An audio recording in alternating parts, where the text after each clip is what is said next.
Hello, aspirants. Welcome to OPSC Nexus. So, the prelims is over on June 7, and I know you are in tension, stress, and going through anxiety to know the caught up because the questions were not that easy.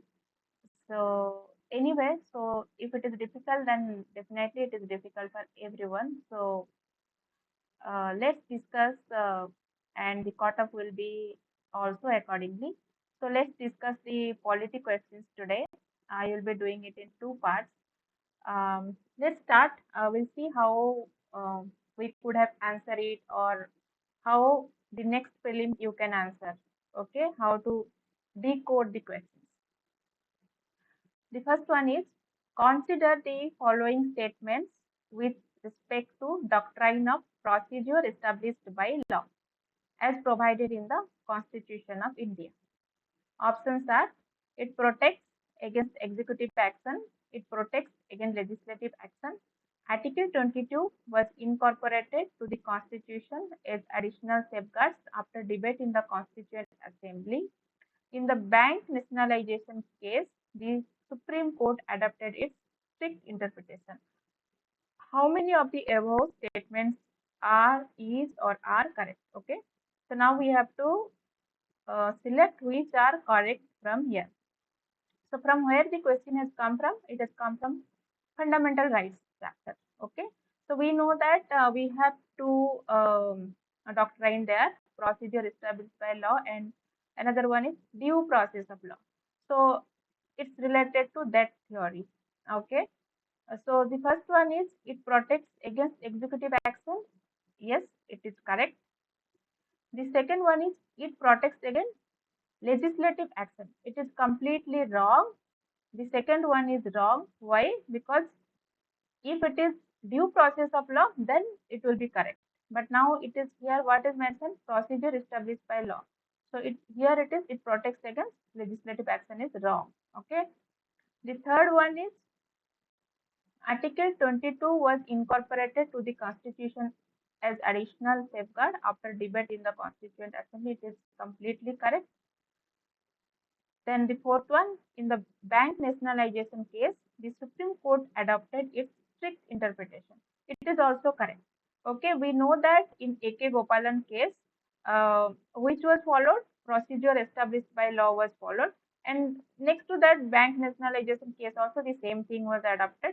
But later on Menaka Gandhi case, the broad perspective was followed where they followed the due process of law. Okay. So here 1, 2, and 4 are correct. So only 3. C will be the correct answer. Okay. Next. This question is not that difficult if you are a serious aspirant, and I think you can able to answer it, and you have also done correct. Then the next question.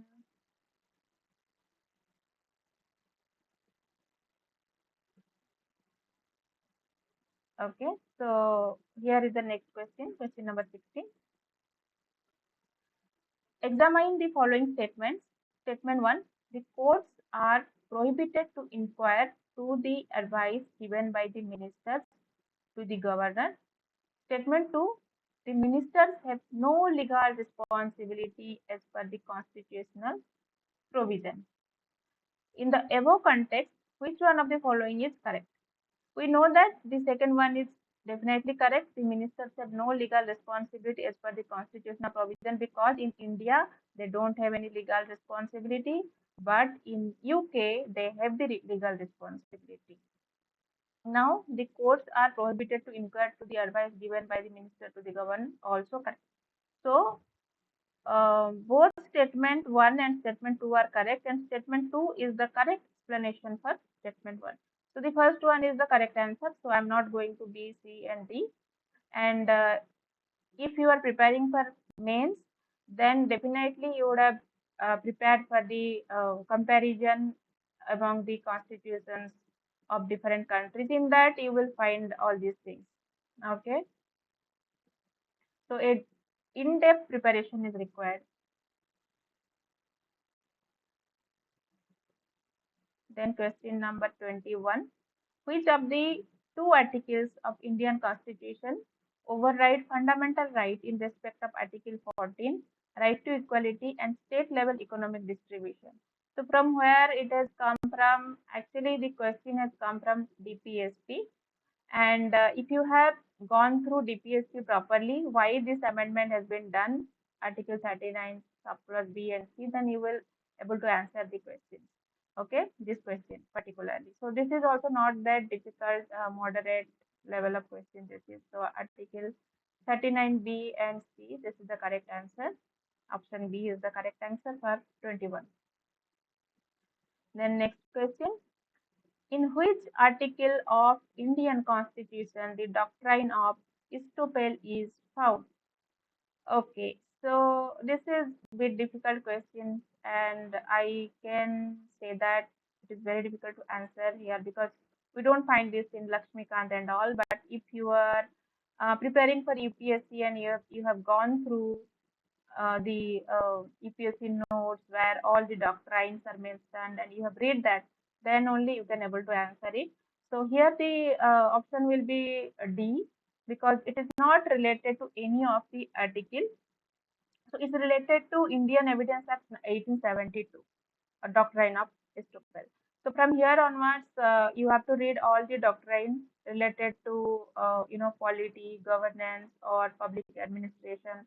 Similarly, for other subjects, geography and economics, you have to read the theories.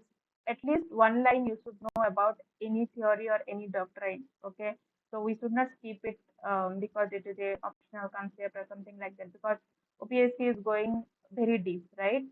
And we have seen in past also. Then question number 23. Under whose prime ministership the nomenclature of prime minister's secretariat was changed to prime minister office? So this is definitely a PSI or optional question, and it is very difficult for the GS student to answer it. Okay, so if you have read the party system and all, also if you have gone through like uh, after the emergency, the Congress government was defeated and the Janata government formed, I'm sorry, the Janasangh government formed, and what reform they did in that, many were there, like they introduced the cabinet word for the first time. Similarly, they changed the minister secretariat to prime minister office. Okay, so this can be answered. It's not that difficult, but yes, I understand it is not mentioned in Lakshmikant or any normal book. So you have to go through the notes definitely. Then coming to the next question. Presently, a nine-judge bench of the Supreme Court is hearing the Sabarimala reference. Consider the following statements relevant to the nine judges bench of the Supreme Court. Okay, what are the options? It is as per the Article 145, Subclause 3 of the Constitution, K.S. Puttaswamy versus Union of India case, Indira Sahni versus ORS versus UOI and ORS case, S.R. Bomai and ORS versus UOI and ORS case. So if you have gone through the cases, like we have some data, like some notes, right, where we will go through all the cases and what has happened in that. So you can able to answer this. So here the option is D. So all are correct. Okay. If you are a serious aspirant, definitely you are going through all the cases, Supreme Court cases. So the correct option is D here. The next question of polity is 46 number question.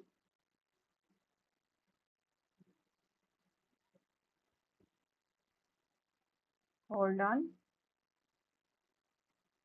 So from here we can say that you have to do the deep prepare, like in-depth preparation, and definitely those who are preparing for EPSC are definitely going through in-depth preparation, so they can able to answer, I think, maximum questions. So we should not think like that it is difficult for only OPSC aspirant, because in Odisha we know that many are preparing for EPSC as well. So if it is 3,000 or 4,000 means it's enough. Which of the following statements are not correct in respect of the number of ministers in the Council of Ministers? Okay. So here, what are the options? The total number of prime minister, excluding prime ministers, should not exceed 15% of the total strength of the Lok Sabha. So when this kind of question comes, you have to round here. Here it is mentioned not, right?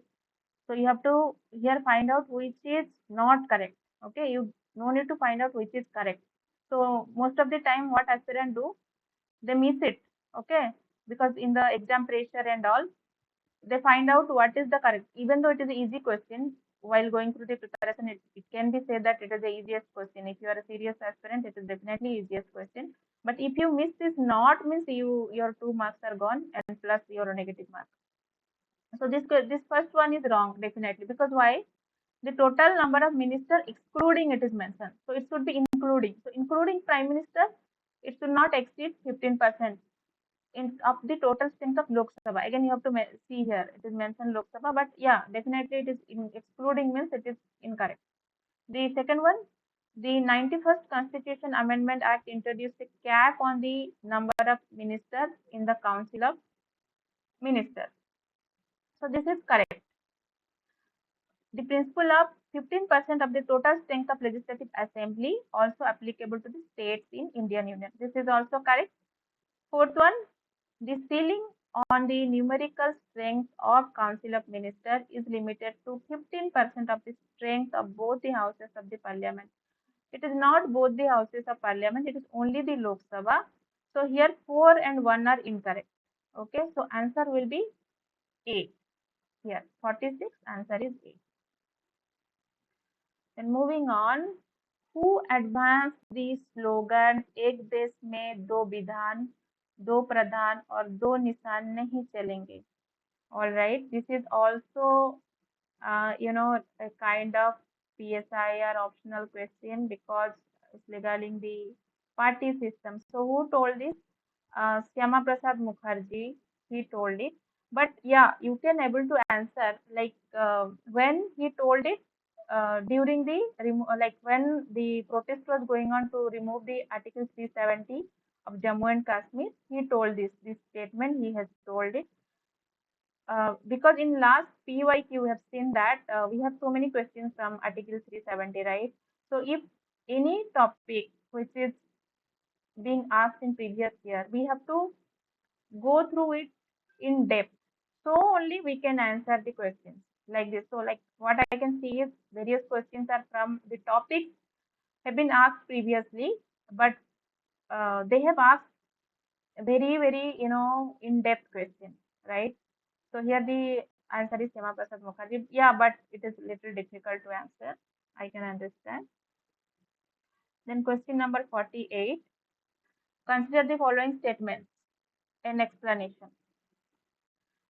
The fundamental rights are absolute and cannot be restricted. Statement is, the explanation is, the statement can impose reasonable restriction on certain rights in the interest of sovereignty, security, and public order. I can say the level of question is easy because it has come from fundamental right, and for a serious aspirant, if you are preparing, then definitely you are reading fundamental right for sure. So here the first is wrong. The fundamental rights are absolute and cannot be restricted. This is wrong. We know that fundamental rights are not absolute. Yeah, only one fundamental right is absolute. That is, that untouchability one. Okay. Apart from that, rest all are not absolute. Then E is the correct one. The state can impose reasonable restriction. Yes, that's why it is not absolute on certain rights in the interest of sovereignty, security, and public order. Then next question. The concept of judicial review in India is primarily derived from the constitution of dash, while the concept of parliamentary sovereignty is influenced by that.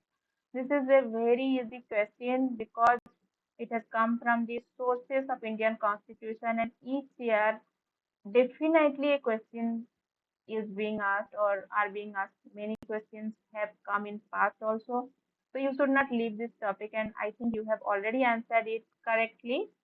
So the answer is USA and UK. Okay, judicial review from USA and parliamentary sovereignty from UK. Then next question.